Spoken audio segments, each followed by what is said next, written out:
Good morning. We are continuing the Bhagavad Gita. We are done up to verse 40 from chapter 2. So I will give you a small recap of what we had done yesterday.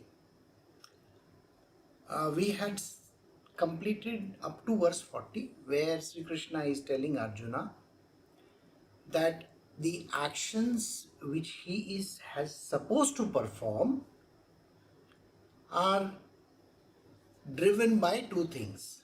First is by the path of knowledge. Whatever action that you do or you don't do,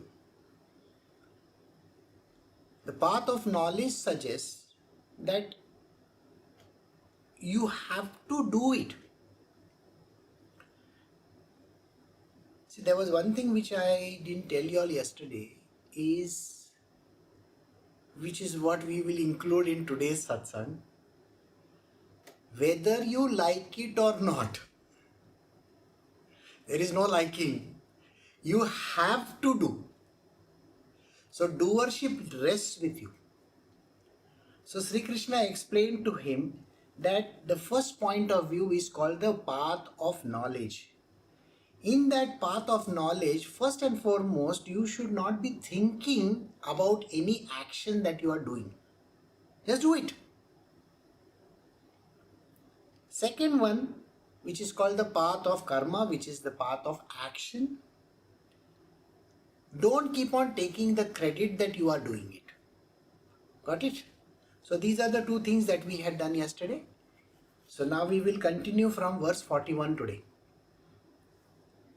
So we are doing Bhagavad Gita. Now this is chapter 2, verse 41.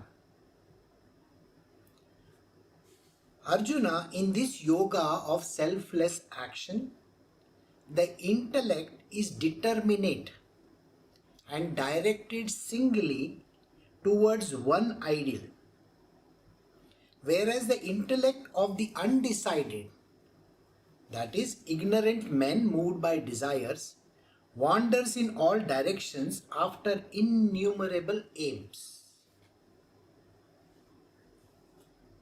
This is a very crucial and an important statement which Sri Krishna is making.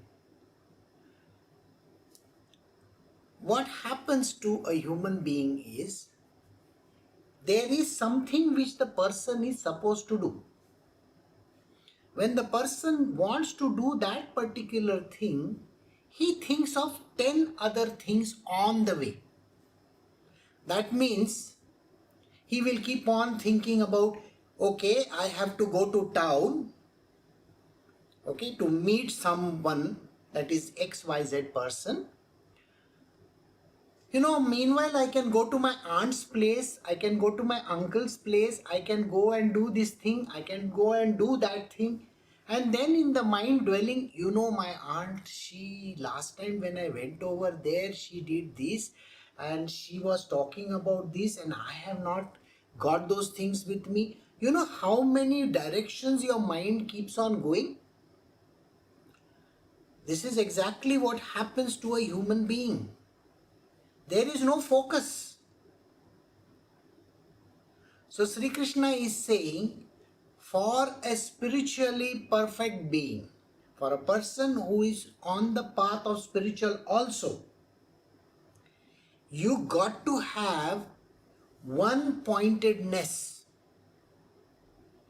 One pointedness means you got to do what job you have come to do, not something else along the way.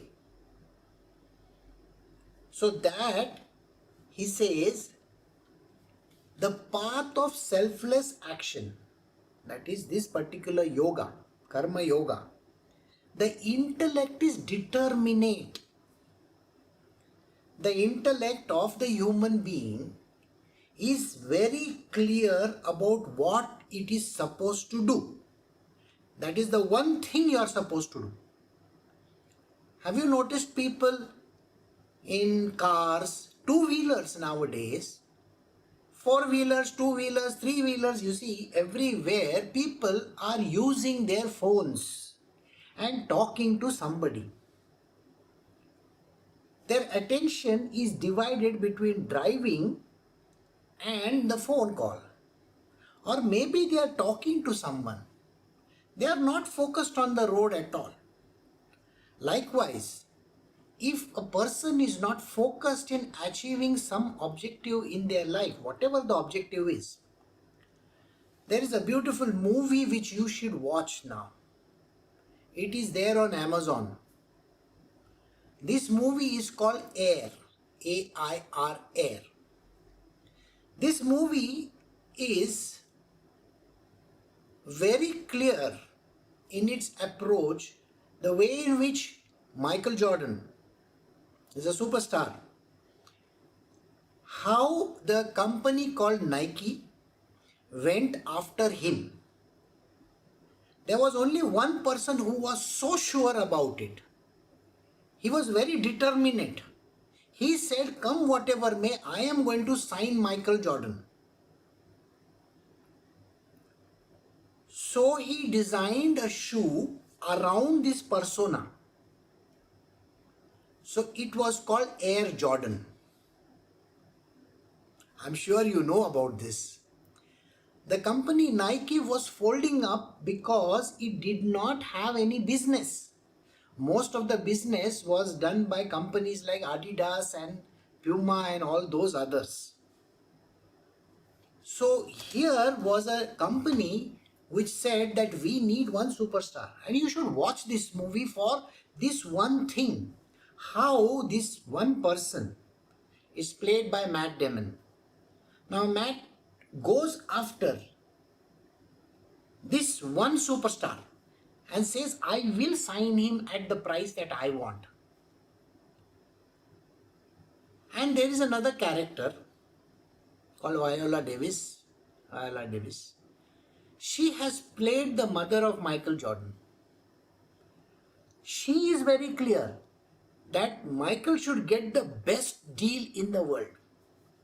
So for every shoe sold in any part of the world, the superstar gets certain percentage. And that is what you should go and see. Why an individual should run after one thing only. When you have a determinate intellect, we lose focus in our life. We should never lose focus. If you are going in one direction, your intellect also gets targeting, it targets that particular thing. Says, I want to get there. It is called Lakshya in Hindi. You have to focus in that. And when you focus in that, the actions keep performing. The actions happen around this. Now you will wonder how the actions happen. They are programmed to happen. So he says, the intellect is determinate and directed singly towards that one ideal. Now he is talking about another person.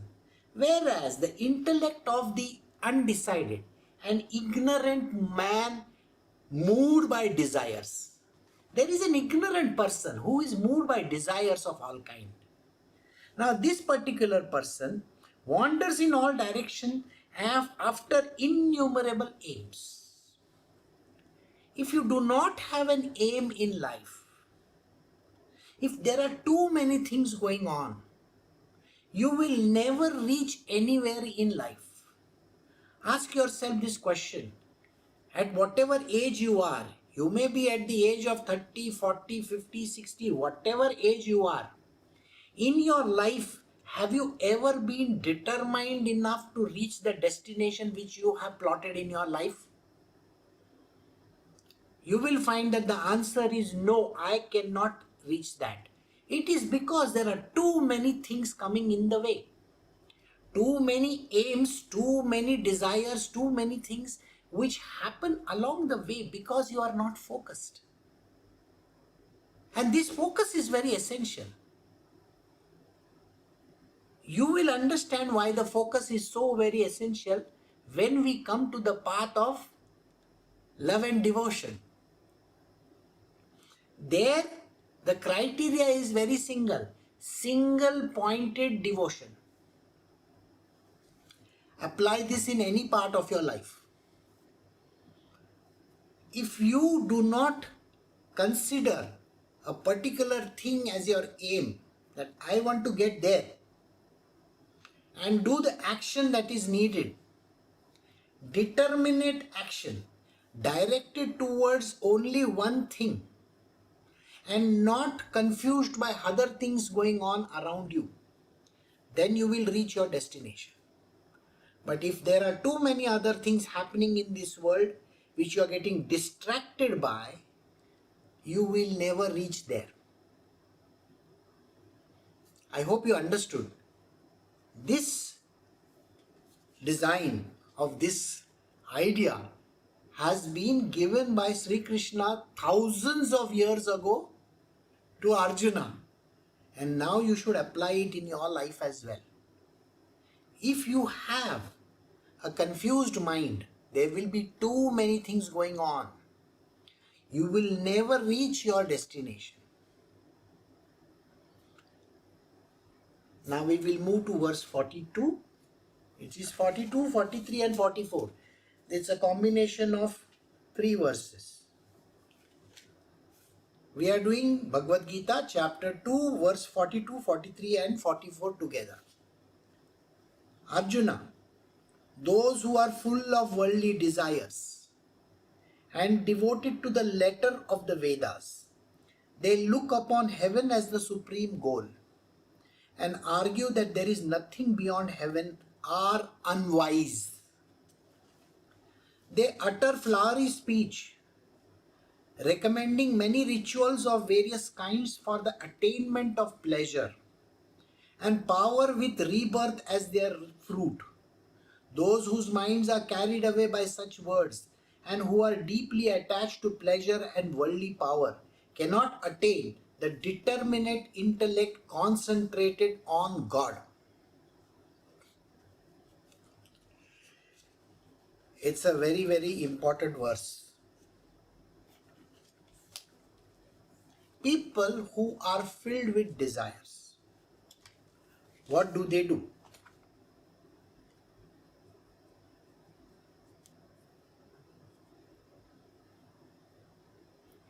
Those who are full of desires, the first thing that they will do is catch hold of some deity somewhere. You will find that they will go to some temple, local temple of theirs, or maybe some temple where some wishes are fulfilled.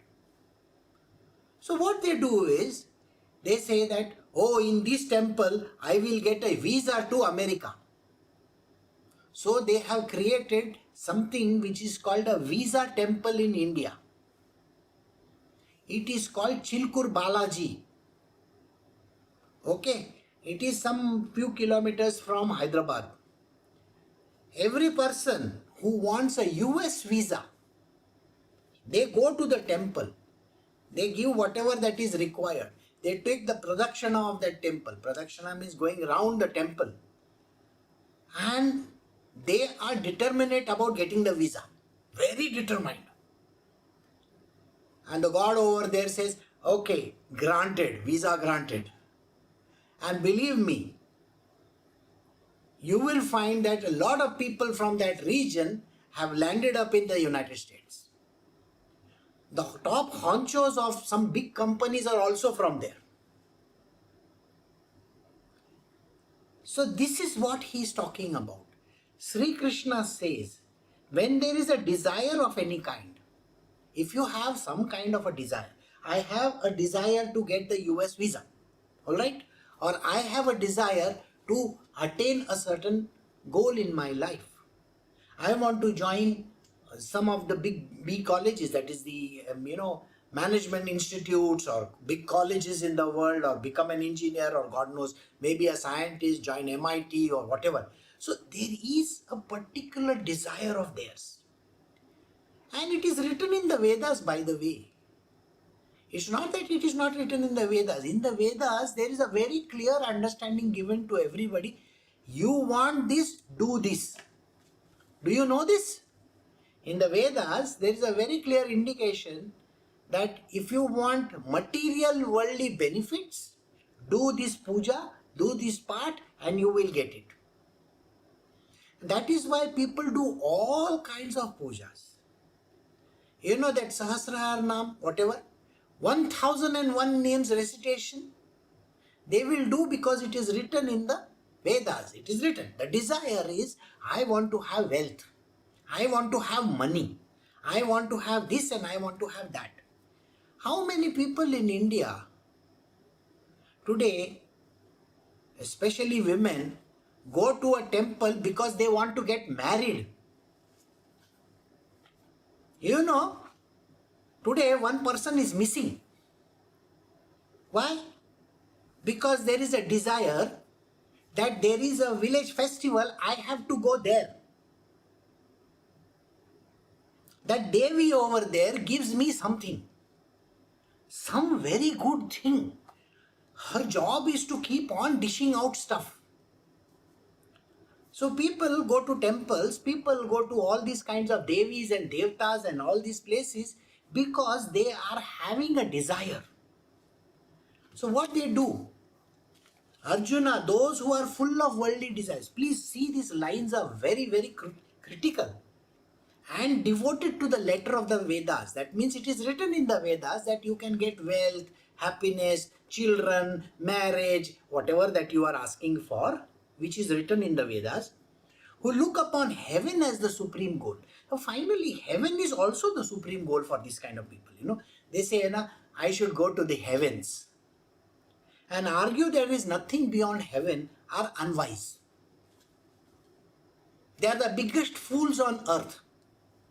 If you think, like your desires, heaven is the ultimate goal in your life. Swargavasi we call him, Swargavasi. Swarga means heaven. Vasi means a person who is going to heaven, who stays over there. So people feel, oh my grandmother died, she has gone to Swarga. She has gone to heaven. And then some people will say, most of the people across the world, oh, he has ascended to the heavens. Because according to them, heaven is the ultimate destination. And here, Krishna is telling Arjuna, if there is somebody who has a certain desire, and that person goes and prays to these deities and gods and whatever that is there, and then he thinks that heaven is the ultimate destination, okay, that person is unwise. He is a stupid person. I am sure till today you have not heard most of these words. Even if you have heard, you have not understood them. Bhagavad Gita clearly defines what it means. If you are aiming for heaven, if you are aiming for money, power, fame, fortune, whatever that is there, aiming to get married, have children, or do whatever that you feel like in this world, that person is unwise. They utter flowery speech. Now, who is this person who utters flowery speech? Recommending many rituals of various kinds for the attainment of pleasure and power with the rebirth as the fruit. The people who are there, whom these people believe in, like human beings believe in whom? All the pujaris, pandits of this world. The first thing that they will do is, they will go to some person who will say, maybe an astrologer, maybe a palmist, maybe some kind of a weirdo in this world, and that weirdo is going to say, pray to this god and do this kind of ritual, do this pradakshana, do this, give 100 naryals. Naryals means coconut. Give 100 coconuts to this god. Go and do this kind of ritual, that kind of ritual. Krishna is actually trashing these people who do this. First and foremost, he's saying the idiot who goes to such kind of a person who is attending to this kind of a thing is the biggest idiot in life, isn't it? Is that what he has said? Number two, he says, they go to people who recommend such kind of rituals. They say, you please visit this temple so that you can get these benefits. And what are you supposed to do? You are supposed to do this kind of a pradakshana, do this kind of a parihar. Parihar means a different kind of ritualistic activity. So do these rituals and then you will get what you desire. Or you will attain the heaven. Heaven is the ultimate thing. But every heaven leads to rebirth. You are going to be born again. What are you going to be born again? If you are craning your neck for attaining this, I am sure your next life will be of a giraffe. Okay?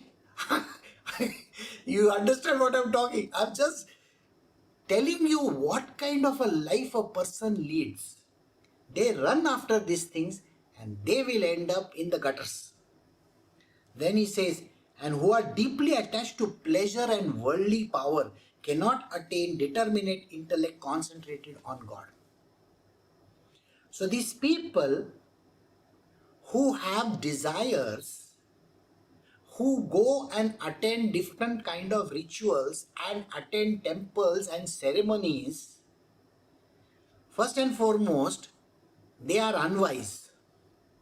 They listen to bigger fools in life. The bigger fool is the one who recommends them. Okay? This fool who recommends them different kinds of things, somebody will say, you please wear this ring. Somebody will say, you wear this, they give different kinds of rudraksha. Rudraksha they will wear in their, neck. Or somebody is going to put one tika over there. You put this tika over here. This tika is very, very precious. Or you go to this temple because this has to be done or that has to be done. It's driven by desires. So such kind of people are unwise. The people who recommend them are bigger unwise. That means they are bigger fools than these smaller ones. And he says, for such kind of people, they never have determinate intellect. That means they can never reach anywhere in their life. By chance if they reach somewhere, let us say by chance if they reach, they are running after marriage. I want to get married, I want to get married, I want to get married, they keep on, constant refrain is I want to get married. The God which they go to, now this God is not a God, he is a deity. Okay, last time also and the two satsangs ago I very clearly defined, there is no God in this world which you go to. He is called a deity. A deity is a titular head. He is like a president of India. It's only rubber stamp. So basically that is what they are. They are there only to sanction your stuff. Okay, you want to get married? Okay, sanctioned, you get married. So you get married to the biggest idiot in this world. Somebody who is abusing you. Somebody who doesn't even care about you. Less than few days you will come to know what kind of a marriage you are into. And these people have gone for marriage. Secondly, like I told you in the beginning, there is this Chilkur Balaji. People will go to his temple and get a visa to United States so that they can become a third-class citizen in a first-class country. The kind of jobs that they are going to get over there are the worst jobs that they can ever get. What are they? They are clerks. They are sales guys. They are basically people who do all these small jobs. They are never going to grow in their life. But there are some who grow in their life. They will suffer very badly because first and foremost driven by desire. And because they have gone to these kind of gods and tried to get something. And that is the reason why he says, those whose minds are carried away by such words. Suppose your mind is carried away by some person, some temple priest or somebody who says, do this, put this ring, do these things, go to this temple, do this vrata, do this falana, whatever it is. So if you do that, if you are carried away by such words, and they are deeply attached to pleasure and worldly power, I am going to the Gulf countries because I want to make money. I want to make dirhams. I go to America because I want to make dollars. I will be a very rich man. And some people, they come from their village to cities like Bangalore, the IT capital of India. So I will get a lot of rupees. In my village, I get only few thousands. Here I will get lakhs of rupees. So they come from that place to this place thinking that they are going to have pleasure or attain any kind of worldly power.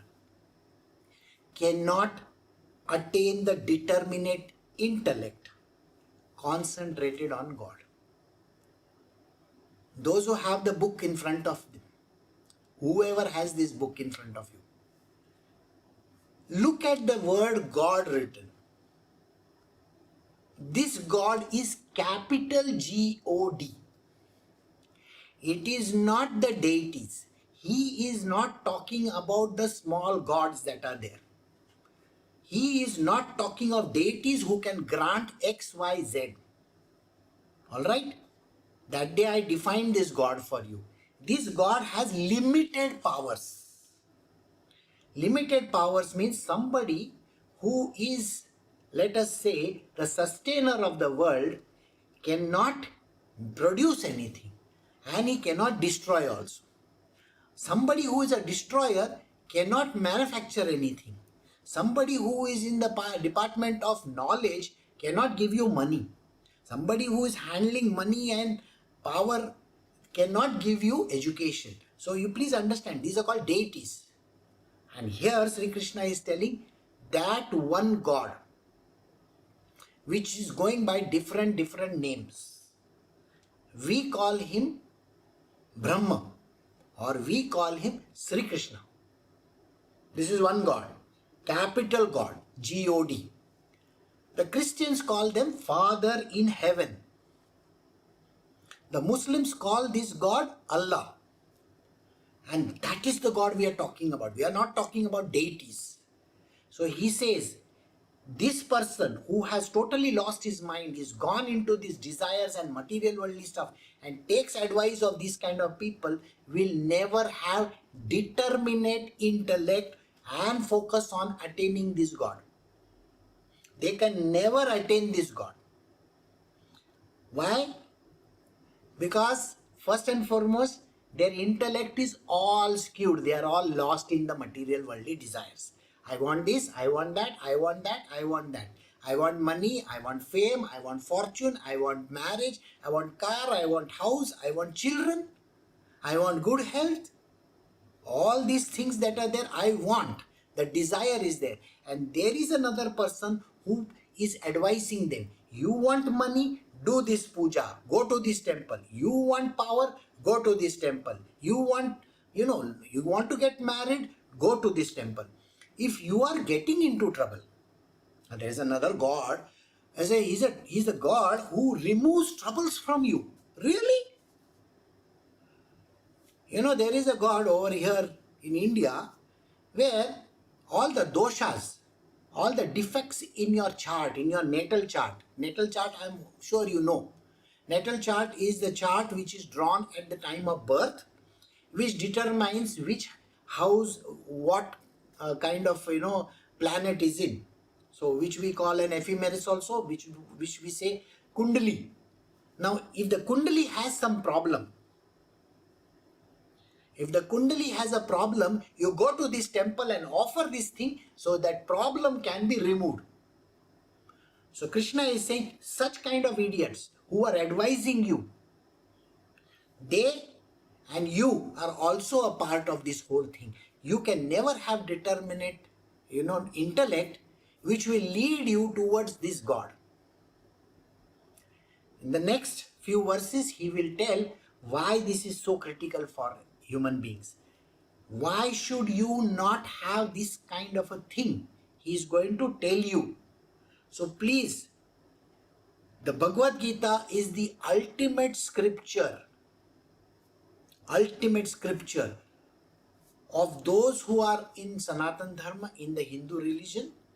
It tells you very clearly, and I am not manufacturing anything outside of this book. I am telling you what is written in the scriptures. So please follow the scriptures so that you can attain your objective of meeting this God, capital God. Not going to heavens, not running after money, not running after all those petty desires of yours. This is what you got to do. So we have come to the end of this verse. These were 3 verses. So we will do tomorrow 45 onwards. Thank you.